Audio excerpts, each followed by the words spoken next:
I can hear trees snapping in the street, like big ones. So do what we do.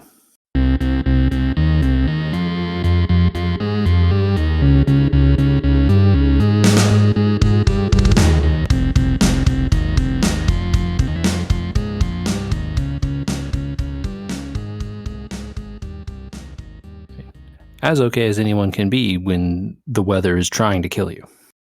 Yeah. So I guess that's an amazing start to 2025. Are we ready to do 431 episodes of We Were Gamers?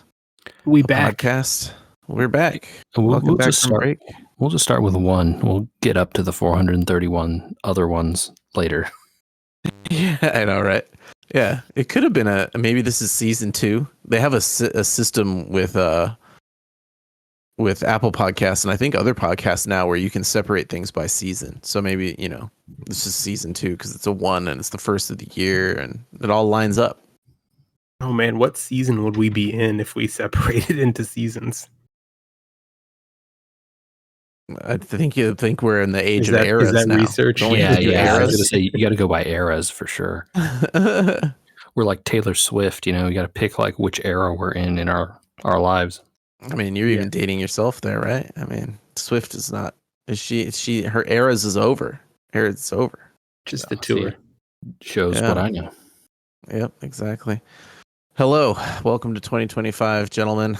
And I don't think most of that stuff from before the pod will make it, so we'll just say there's a lot happening very fast in California, and everybody is in our top of our minds. So stay safe, listen to emergency personnel, and do your best to take care of each other. Listen to Steve Gutenberg. Good old Steve out there telling people to move their cars. Did you see that clip, JJ? Yeah. The guy being like, hey, what are we doing here? Yeah. Pretty funny that Steve Gutenberg was the one. He's like, I'm not sure that I could pick him out from that clip because it's very far away. Also, well, how would you know unless you? Oh yeah, no, right? Yeah. But the TV news anchor guy or how did he not know? The reporter, like being that close to him, not being like, right? Yeah. I recognize you. That's honestly, he was just too young. I was actually going to question that. So, for folks he's wearing a mask, so you can't tell. He does have a mask on, which, to be fair, you should be based on the amount of smoke that's going on in that area. So, N95 or better at that point, right? For sure. But what was the movie? The very famous role Steve Gutenberg was in. 3 Men and a Baby, right? Baby, yeah. Yeah. When you see his face next to the guy, you're just like, oh, obviously it's this guy. Yeah. But do people really not know like Police Academy or? I'm right. I'm just saying that it's been enough time. Do you think anyone in Gen Z or younger knows who that is? No. I think there's less than 1% chance, right? I don't know even that Police Academy aged well. I haven't watched Police Academy in probably a lot of those 20 years, maybe 20 years. Happy 40th birthday to Police Academy last year. Yeah. Airplane is still funny, I can say. I've seen that somewhat recently. Yeah. But some of the jokes have aged poorly. And the problems are more about airports and how they work now as opposed to how they worked then. And it's not as funny anymore. Right. But Police Academy, I think is much worse, unfortunately. Oh, well, stay safe, Steve Gutenberg and everybody else. Maybe folks in those canyons, you just walk, don't need to take the car.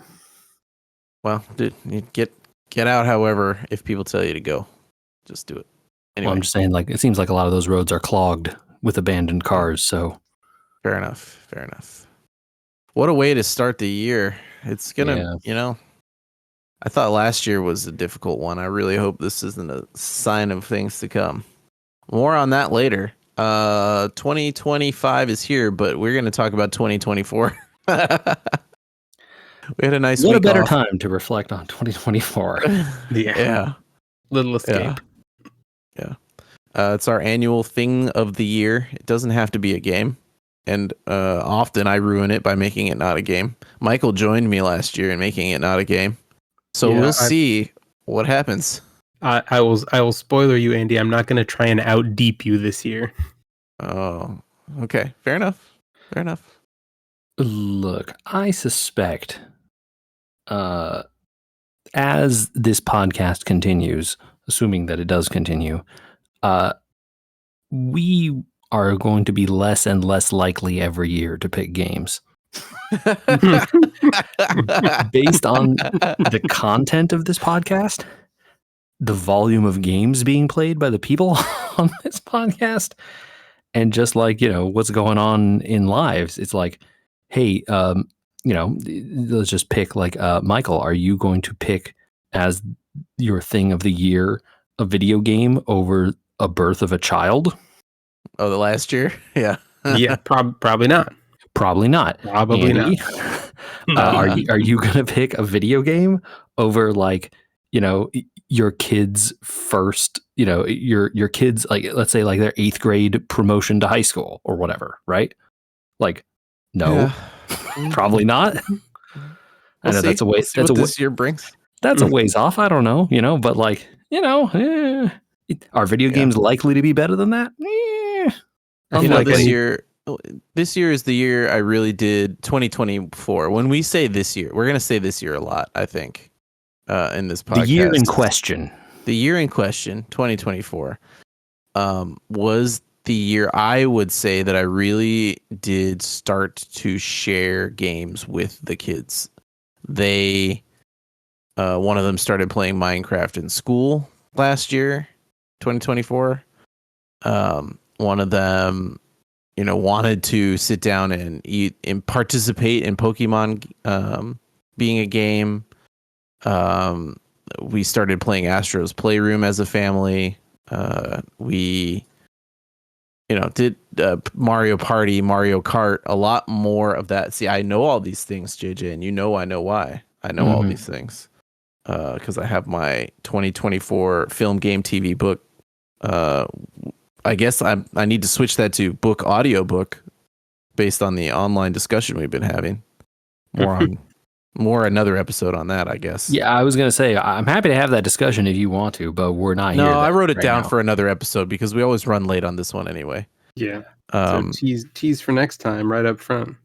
But 1, 2, 3, 4, 5, 6, 7, 8, 9 of the games that I played, of the amount that are here, that is not a crazy amount more than 9, were at least started because of playing them with kids or friends. Oh, that's cool. That's like a good... like we played Helldivers, right? Sure, yeah. Warzone's on the list too because of playing with family. But then, we got Mario Kart 8, Mario Party, all the kids stuff is on here as well. Yeah. And that could mean that picking a game could mean more than that also. I thought about Astrobot for a little bit. Game of the year, by the way. Yeah, Game Awards winner, right? Game Awards winner. I don't think we talked about that. Astro's Playroom didn't win, but it was the new one, right? Astrobot is the new one, and it won Game of the Year 2024. And I can see why, and we'll talk about it on another episode. But very good game for kids. Very, very good game for kids, and very good game for families and even adults. So games could start to mean things, and I think they do for a lot of people in gamer families. It could mean like, I remember playing this when they were doing that, or this or the other thing. So there you go. We could pick games still, JJ. We could. That's totally fair, man. I'm not trying to, I'm just saying it's the life, hey, we're old. Yeah, I know, man. Trust me. I've been having some discussions about Magic the Gathering with kids much tell them younger not than to get me. into it. Don't do it. Don't let them get in. Gotta stop them, Andy. You know how it works, man. I know. We're gonna have that. We don't have time to talk about it this episode. Y'all ain't got that kind of money. That's not fair. Don't let him We do will that. we will do an MTG episode next week or the week after, In this economy, where we talk about the current state of Magic. A lot of it. Yeah, Andy. I've Maybe I've it needs fallen to be, in a well. Maybe you and I need to get on a separate podcast and talk about it. Yeah, because poor Michael. We don't want to subject Michael to this. Yeah. Okay. Michael, stay clean. Stay clean. I'm writing it down. Not even once. It's like meth. Don't even try it. It's pretty interesting these days. All right. Who led off last year? Do we know? JJ led off last year. Ooh. So JJ, you have the option to pick who goes first this year. Oh, okay. I like that. This is a good tradition. Okay. Yeah. Well, I very particularly picked like a definitive game moment last year, and I'm definitely not doing that this year. Okay. So did either one of you pick a game or a moment? And I would say like a game, related moment, and that should go first. Otherwise, I'm gonna flip a coin over here. No, mine isn't that specific. I picked a game because of something, but it's a game. But I think that might be a good, if you're picking a game because of something, that might be a bridge, because I did not pick a game this year. So all right, I'll go first. Let's go with you, Andy. Yeah. We just had this discussion also, so it's poignant as well. Balatro is my thing of the year. Hell yeah. Good choice. Balatro is my thing of the year because I didn't want to say my Steam Deck was my thing of the year. And Balatro was my thing of the year because I personally, we don't need to talk about it, but I had a difficult year last year with a lot of unfortunate commitments that were not enjoyable. And it resulted in some sad times for the family and stuff like that. And there was a lot of time of not wanting to commit to anything last year. I sat looking at my games library last year thinking I don't want to start that because I don't know if I'll get back to it for weeks. There were weeks of my life that are just disappeared last year. They needed to for, you got to take care of what you have to take care of. But Balatro provided a way to still feel connected to things, to stress relieve, to do all the things the mindless games let you do. A lot of people play Candy Crush on their phone to unwind their brain.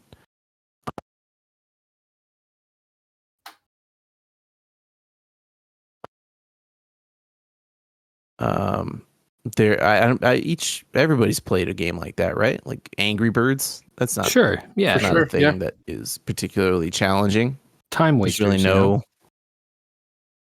time sink games that are there to unfocus you. But I played 112 hours of Balatro, and I think I played it all in 2 months. When I really needed. That's pretty unfocused. I did. You know what I mean? I don't know how to tell when I played Balatro. It's probably in my recap. We should do those recaps. Maybe we should do that next episode. The Steam recaps? Yeah, well, Steam sent me one. Nintendo sent me one. The Nintendo one is a joke for me. But yeah, they have... I did keep a little... Here we go. It is in the Steam recap. I started playing Balatro in March. 40%. So over 40 hours, maybe more, was played in April. May and June were the rest of the time. I stopped playing it cold turkey in June. Didn't need it anymore. The unfortunate caveat is that I paid for and downloaded Balatro on my phone. And so now I've been getting into it recently. Keep it going. Oh, that's fine. I mean, they had an expansion and a whole bunch of other stuff. And the game itself, we can talk about the game too. So they didn't actually, I don't think they have an expansion, right? Is that, I don't think that's true. Maybe there was a balance. That hasn't come yet? No, and no the expansions Jimbos that I'm thing aware of. is with all those extra cards and stuff. Those are not cards. It's like skins for the cards. So it's like Okay, I guess I wouldn't call that an expansion then. Yeah, it's like changing the art on all the face cards and the high ranking cards of like, various indie games. Yeah. Those are all there. I mean, this this makes a ton of sense to me. Why I see this here, because I was dealing with stuff from February to August, and July was camping, and I don't take my Steam Deck camping. And then August was dealing with life stuff, and I had no time for anything. And so really, Balatro to me was like almost like a rescue line. I got 28 of those 32 achievements in that game in 100 hours, and you know how hard some of those are, JJ. Bro, I'm mad jealous of a couple of the achievements you have that I have definitely super tried hard for and did not get, and I'm still salty. The one because it's like whatever the score one is the one I'm the most mad about, because I got super close one time and was short by like just that much, and then I lost. Oh, which one was that? The score one. It's like score 100 million chips in a single hand. Yeah, and it's like I got like 99 million or something stupid. It was like an insane amount that was way more than needed, but I still then the next hand changed to E, right? And I couldn't make E, and I lost. Yeah. So at a certain point in like May, thing, right? At a certain point in May, I think I spent 5 days just waiting for a particular voucher to show up so I could get 2 of the achievements. Because everything's random in that game. And that's kind of what makes it a good version of one of those turn your brain off games, because a lot of it's random. You can't change the fact that voucher didn't show up. You can't change, so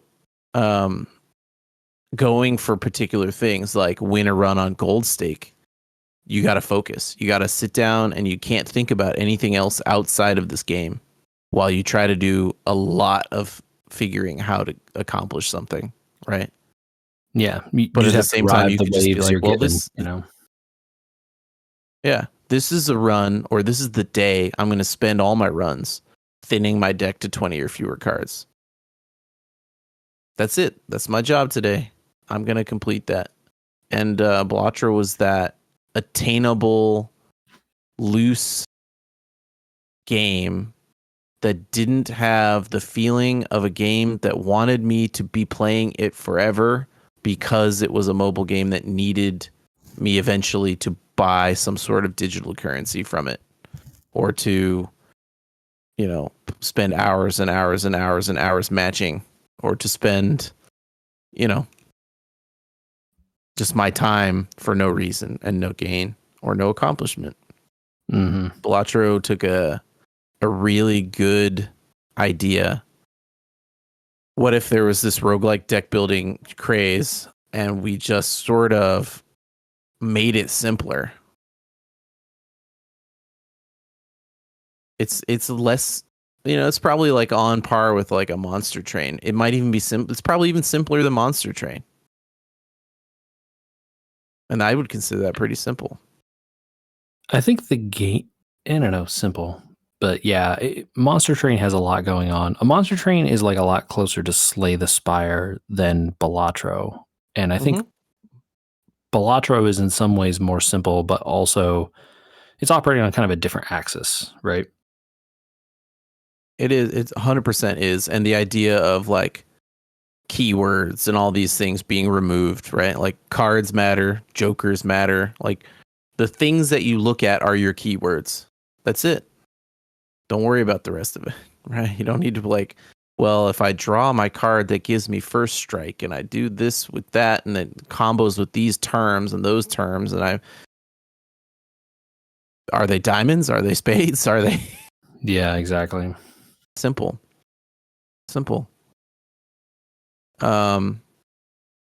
So, in retrospect, I loved keeping my list again this year, right? It allowed me to look back and be like, are things on my list partially things of the year? Yeah, and almost one of them was going to the theater again. Going to the theater because we bought, that Movie Pass thing, and watching, movies in the theater with kids. And so I marked like some of my favorite movies this year, like The Wild Robot or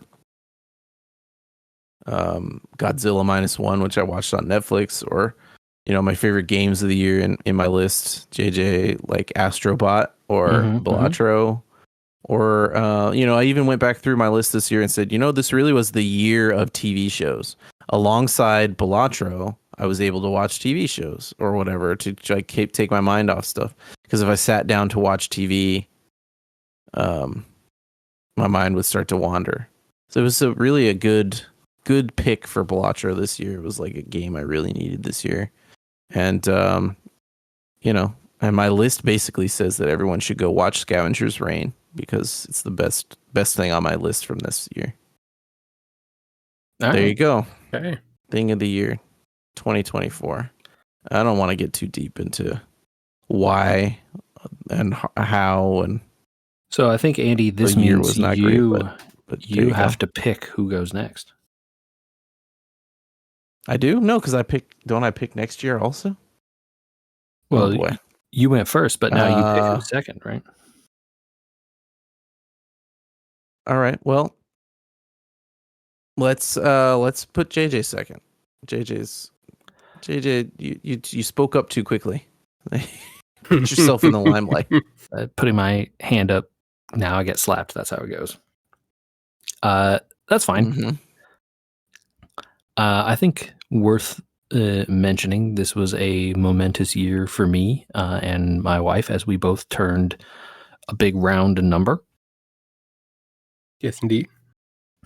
And my thing of I'm 40 for folks out there who are not aware. The thing that I'm going to understand the term big round number.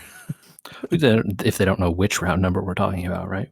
In theory, we could have listeners. The hill. Yeah. That's true. And the thing I'm going to pick for my thing of the year was our 40th birthday party that we did. We did a combined 40th birthday party in the middle-ish between the two birthdays that we have in the summer. And we had invited just about everyone we could think of. And it was a really awesome time. Both of you were there, as well as many other friends of the pod and other friends and family of both of ours. So that was just like really a great moment for us. Momentous in that this is like a big numbered year, but also it was an awesome time to get together, share some good food and drinks with everybody, have everyone over to the house and just hang out and chit chat with both family and friends and see a bunch of people we hadn't seen in a bunch of years, as well as, folks that we see more frequently or less frequently. So it was just a really great time. And you had people traveling. Yeah, I don't know who came the farthest. Maybe my cousin. I think he came from Ventura. I don't know who came from farther than that. But, that's a pretty good distance, Southern California wise from, I guess, the upper end of what could theoretically be called Southern California down to us here in San Diego. But yeah, it was a super awesome thing to get to see everyone. It was just so nice to get to visit it with everybody and have people hang out at the house and, enjoy some good food and drinks and get together. I don't know. Did you guys, I assume you guys had a good time. I feel like everyone did, but, I haven't gotten feedback that anyone had a bad time. Oh, no, I think it was a great day. I was very, very happy that you have such a diverse group of people that came to that thing, that it was like, hey, here are all the people with like kids. Oh, but there are enough kids that all the kids can go do kid things. And here are, friends that we've known forever that don't have kids, that don't feel like ostracized because they don't have kids, because it's not a party like with a bunch of people that only have one or the other or whatever, and the mixing of like your friends from college and your friends from this stage and that stage and her family and her friends, and there was a very, I think, palpable sense that a lot of people were there to really celebrate friendships, I think, more than anything. Just a lot of I think a lot of rekindling and catching up of people that definitely lost touch over the years. COVID shutdowns, and I mean, we talked about one of the years when we actually had like the first get together, right? Went in the backyard and everyone was like, "This was awesome. It was so great to be in person again. I thought I didn't ever need it, but I really, really need it." But it was almost like the first party where it was like there was no second guessing if you should be there without a mask. There was no worrying about, how many people should be where. There was no thinking, oh, well, should I bring my kids? Should I not bring my kids? A lot of the worries that have gone along with reopening the world 3 years ago or whatever kind of really felt like they never had a presence, and that was kind of refreshing too. Yeah, I'm glad you felt that way. It was definitely awkward to try and introduce members of my and her family to people who none of them have met or would never probably meet ever again, right? But I felt like everyone got along and it was a good time. Things got a little out of hand by the end. I think some folks started doing tequila shots and I was not not about that. Not about that. And I think we ended up with like an insane amount of leftover food. But, as always, leftovers are like the worst problem. That means you had a good time, right? I mean, there was no such thing as enough of those tacos. Oh, dude, I overate so bad. Yeah. We were using the leftover tortillas and taco fixings and stuff from those for months and months afterwards. Like I had so many more of those tacos over the next several months. You're like, freezer, you're my best friend. We saved some of those tortillas, I think, all the way until like November or December. Like we had them for so long. Nice. But yeah, that was my big milestone this year, and that was definitely like the thing of the year. I did produce, Andrew gave me a gift several years ago of was it last year even? Of a book to keep track of games and things that I've been watching. Oh yeah, I did produce those. I'm glad somebody used them. I thought they were clever in I'm going to hand this to you, and if you never use it, I don't feel bad kind of way. But they're called the Backlog Tracker, and I fully intend to use mine in 2025. Looking at my games list, it was very cool to me that most of my games were because of multiplayer stuff, but it also spoke to the fact that I haven't been spending personal time on games. It's like, yeah, we're integrating it a little bit with family time or other things. But since setting down COTC, other than Echoes of Wisdom, there hasn't been very much. But you used the book. I don't mean to take over your time. Yeah, I used the book to keep track of all the games that I played this year. So I didn't use it for TV and movies and stuff like that. But I did use it for games. So I did produce a list of a top 5 this year. If people want them, I could give you my top 5 games this year. Oh, that's great. Yeah. We'll do 5 to 1, I guess, because that's the more sensible way to do it, right? Yeah. So number 5, Helldivers 2. Yeah, I would put that in a top 5 for me. To be clear, though, I had to go back and look. I only played 11 total games this year. So, wow. Wow, really? Yeah. I played more games than you this year. However, you play them for a lot more hours than I do. Play, so like if I play Pokemon, it's like at an hour a time with one of the kids. So I probably played like 8 hours of it this year total. So I didn't include on here COTC, and I didn't include on here Magic the Gathering Arena. Why would you not do that? Those are games you put a lot of hours into. Yes. These are new games. or new games to 2024. Games I hadn't played until this year. All right, fair enough. I wouldn't ever pick Magic Arena unless like some transcendent set is released or something that just like, causes me to go crazy for it or something. Sure. And COTC the same way. I enjoyed playing it, and I continued up until it went end of service here the last couple days. The honeymoon's over, right?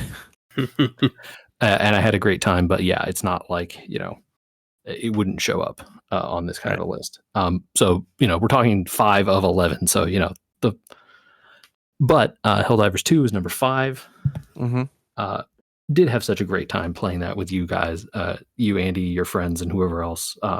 Oh yeah, family. You got to play with my brother-in-laws, who are very often good for a hearty chuckle as they screw around in games.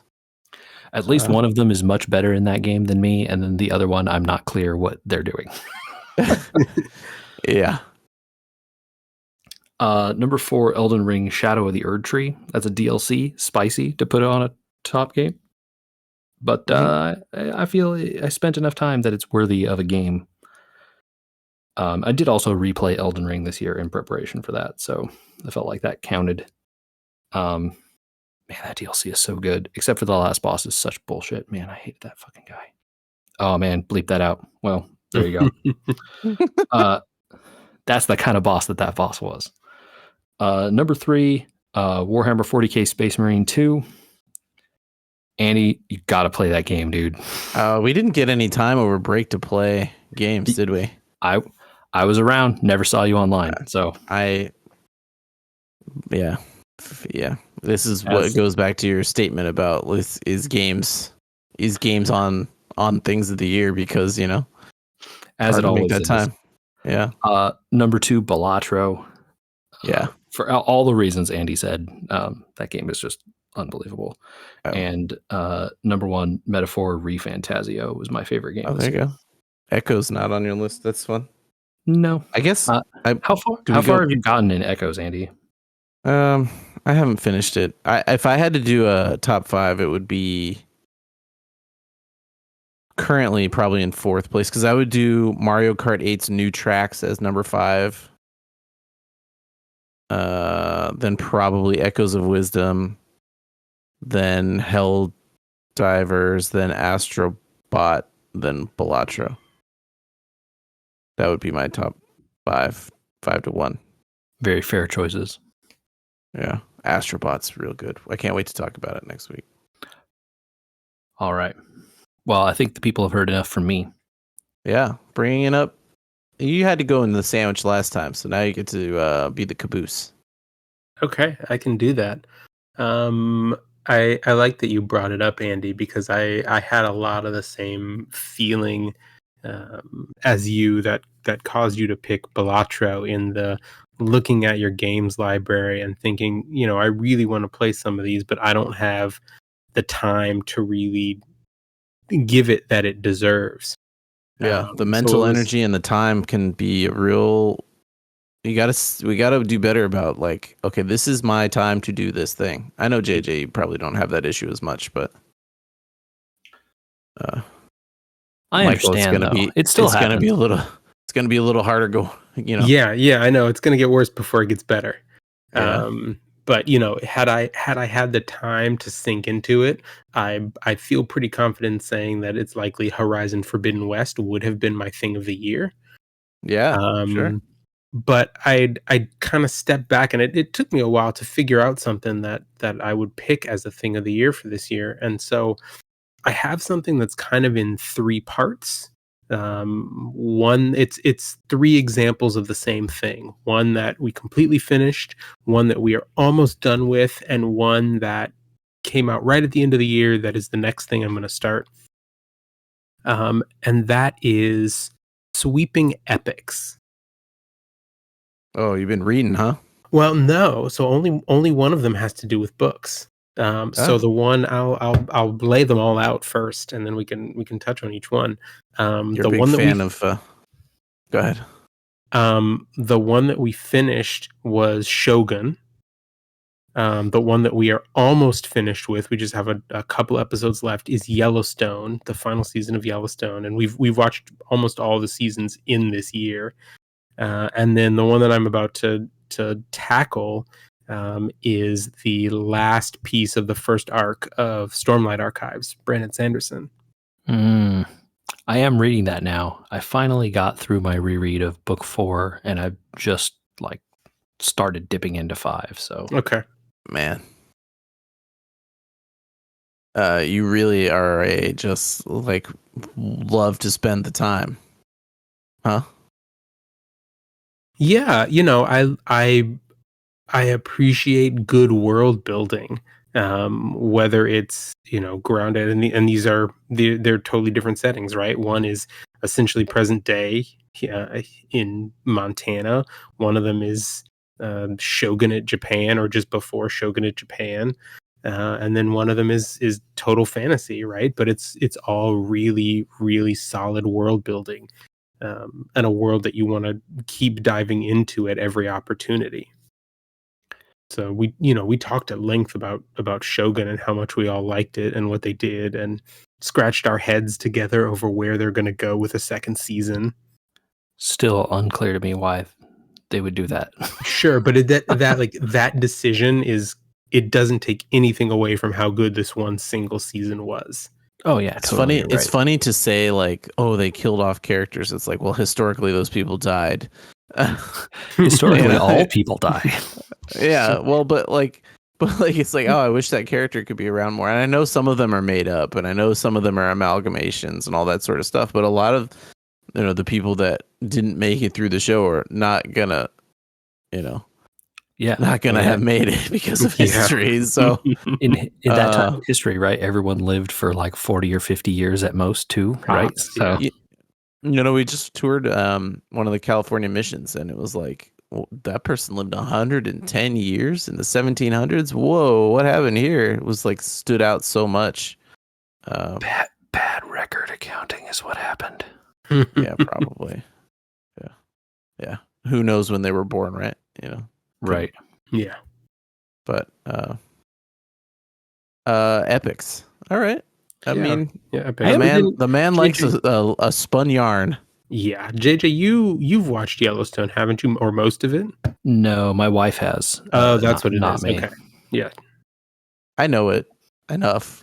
I'm a little surprised. Oh, go ahead. Oh, I was gonna say I actually will join you in the Kevin Costner-ness here, Michael. Oh yeah. I watched that first movie of his 3-part sweeping epic. No, why? Movie series. God, why'd you do that? Horizon. Yeah, the reason why Yellowstone is cut short, you mean? Yeah. Man. Oh, that was the thing I watched. Sometimes people make passion projects with all their money, and they should be told no. That's my opinion, I think, on that thing. I don't know why he couldn't get it as a show or something, because it really feels like at the end of that movie, you're kind of like, oof, this doesn't feel complete, because it just sort of is the start of a story, and it doesn't have quite a 3-act situation going on, or however many acts you want. It feels like just one act. Would you say really. That's because it is only one act, and the second and third acts aren't done yet? and okay, but think about Dune. Dune Part 1, Dune Part 2, right? They have a structure to them that makes them standalone almost films, if you want them to be. And this really felt like it's so jarring that it's over that they cut together a sizzle reel for the next couple movies and tossed it on the end of the movie. I mean, it just shows you why those Dune movies are great and this thing is not. Right? Yeah. I wouldn't call it outright bad. It's made with a lot of care, but it's... Some pretty bad movies have been made with a lot of care, though. Didn't feel like it was complete, that's for sure. Yeah. I think, I don't want to talk bad about a movie, but Andy, I am surprised that Shogun didn't rate as your thing that you told people to go watch. You know, you prefer Scavenger's Reign.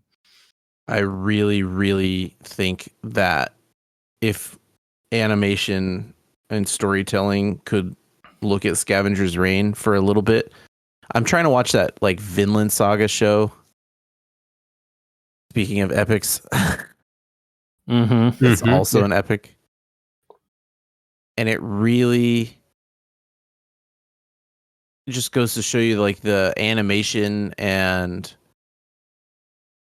storytelling in animation has not eclipsed other shows or anything like that, but it really is so on par that it's almost imperceptible that you're watching animation at a certain point. That I didn't watch it and think, oh yeah, this would have been cool live action, or this would have been cool if it was longer, or this would have been cool if it was treated in any way differently. It was such a complete package that it's startling how good it is.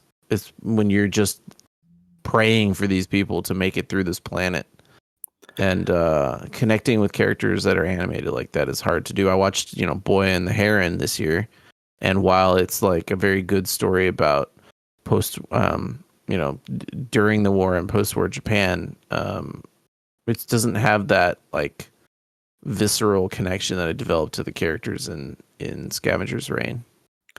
I think some of the benefit that, to Michael's point, like why the epics and stuff resonate more than sometimes the more focused shows or, movies that just tell like a set story, is that you don't have as much time to like absorb, and they can't tell longer arcs, right? The characters can grow in a specific kind of way, but you can't really have like a huge evolution of a character from one thing to another thing to another thing, right? There just isn't, even in a 2.5 hour movie, you don't have enough time to tell that kind of a story, right? And so a show gives you that option, and especially animated shows give you the option to do all sorts of things that they won't or can't do even in prestige TV without, being HBO or being one of these, being Game of Thrones or being Dune or being whatever, that Lord of the Rings, where they spend $1 billion on. So I think it's nice that we still get shows like this, Yellowstone being prestige, or, some of these like animated shows that will allow them to just kind of go buck wild and kind of do whatever they want and tell the stories that they want to tell, like truly a free medium in that way for the writers and the creators. Yeah. It really does feel like a show where someone said, this is a great idea. Go, just do it. Don't compromise. Just do it.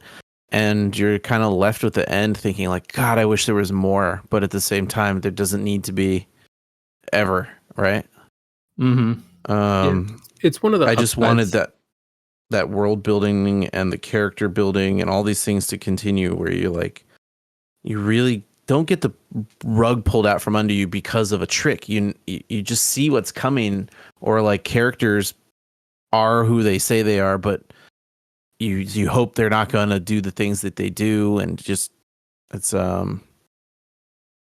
just think it would surprise a lot of people. And that's why I would pick it over Shogun in terms of telling people to watch it, because I think enough people have said Shogun is fantastic. And it's like, okay, well, I agree. Shogun is very, very well made. Even the title sequence of Scavenger's Reign, I think about sometimes, just like, I don't know why, you know what I mean? I hear you. Yeah. There you go. If you had to tell somebody one thing to go do, I mean, JJ, Michael, would that? One experience that you had this year that you wanted somebody to do? I mean, if I had to pick one experience this year, it would be like go travel, but Scavenger's Reign level experience. Yeah, shoot. I mean, I would pick that every year. Like, yeah. I honestly thought about it, but I wanted to stick to the game thing. I did have a very good travel experience this year, and it should probably be my thing of the year, but Balatro really saved me from the bad things this year. I am a huge proponent of people traveling and getting out of your locality, wherever that is that you are. Go to other towns, go to other countries, go to other cities, states, whatever, and go see those places. And despite what anyone tells you that those places are like, you never, people talk bad about certain cities in the media all the time. All of those cities are wonderful places to visit. I guarantee you. Maybe there are some, in places that are dangerous or would be hard to travel to as a inexperienced traveler. But I imagine an experienced traveler could go literally anywhere and find people that are interested and warm and loving and, things to do and see in every place of the globe. So I think that's, every year would always be my number one, challenge to people is get out and do something. Even if it's like, go to a place 40 miles from your house, like start small and get bigger if you need to. Yeah. That's a good one. I hijacked your thing by picking a better thing than Scavenger's Reign and then saying it, making you say it for me. Yeah. Well, things of the year 2024. Things of the year 2025, I'm sure will be just as weird. We always go a little off the rails here. I like the addition of adding. Well, I like the addition of adding in a top 5 of stuff. I don't know, Michael, if you ended up with a top 5. I could probably give you a rundown. Let me see here. I've got Steam open. He's like, the 5 games I played this year were. Yeah, I mean that it does feel that way sometimes. I'll start at the bottom, and I will say, I'll say COTC only because of the news that we got at the end of the year that it is that reports of its demise were greatly exaggerated, if not incredibly warranted. I mean, they apparently were warranted and exaggerated at the same time. I know.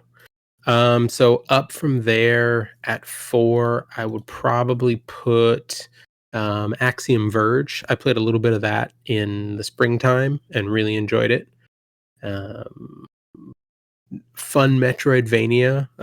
Definitely one of those games where you get thrown into it and have zero idea what's going on in terms of story or whether there even is one, but you just sort of start exploring. 3 was a demo, interestingly enough, but it tapped into so much nostalgia but brought into a modern era that it'll make the list because of how much I want to play the actual game, and that's Visions of Mana. And then 2 and 1 are easy. 2 is Animal Well and 1 is Horizon Forbidden West. There you go. And Animal Well is just, it's such a mood.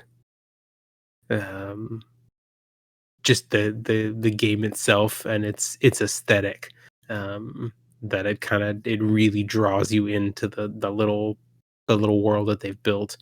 And then Horizon, it fits in with my theme of sweeping epics. I think Animal Well is one of those games that I wish I played and probably should have.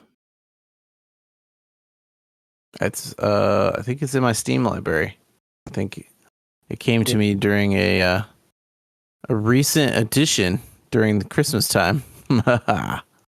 Indeed. You should fire that up. It's a lot of fun. I think the 2 things that people have told me to fire up during this podcast are sitting here as new to my library, thanks to those people.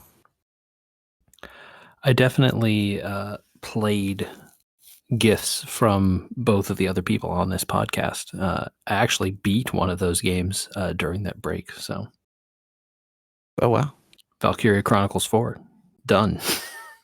Hey. I guess it wasn't very long then. No, but it's a it's a good one of those, Yeah. Like if you know what you're in for. Yeah, partway through, I remembered a lot of the cheese strats from the first game, and I was like, "Oh yeah, I can do this, and it still works." That's funny. Very funny. 2025 is gonna be fun. Yeah, we'll take our lessons learned here. We'll add them in to the things of the year 2025. I do want to say, I think there's like a pretty solid slate of games already slated for the early part of 2025. This is going to be like a big year for like a lot of games. At least I have been looking forward to. So maybe the 2024 games will go on sale quickly. I mean, the news out of a lot of, I mean, we don't have time to get into news, but there was a pretty large news conference yesterday with some new graphics cards announced, and in that were a bunch of new game announcements and TV show based on game announcements. So, oh boy, yeah, there's going to be a lot of that to catch up on too. But that'll all have to be separate pods, including Magic the Gathering, the State of Addiction. And Andy, you can stop. It's fine. There's nothing else. You're not going to play it in real life. It's fine. You're good. COTC, the Resurrection. Michael, it's okay. We're fine. We're good. We're good. 9 days. 9 days. We'll be okay. We'll be okay. Yeah. I wonder what you guys will get. Well, I'll get it too. I guess I transferred my account, so we'll see. But you transferred your account to do one thing, and then delete your account, right? Like that's the plan. We'll see. But that's it for episode 1, season 2 of We Were Gamers podcast, where JJ very rightly called us out on our lack of game playing. So here's to 2025. Welcome everybody. Stay safe. Episode 431 out. Michael, where can people email us? They can get at us at podcast@weweregamers.com. I still think people need to send us their things of the year. Oh, we should look at that before next week. Get those in. Down. You've got a week. The clock has started. All right. It's written down. We won't forget. But they should also go check out our YouTube channel, youtube.com/@weweregamers. And go listen to the entertaining new Subspace Transmission that Andy and JJ put out over the break. Oh my God, did you listen to that? I had a great time listening to that.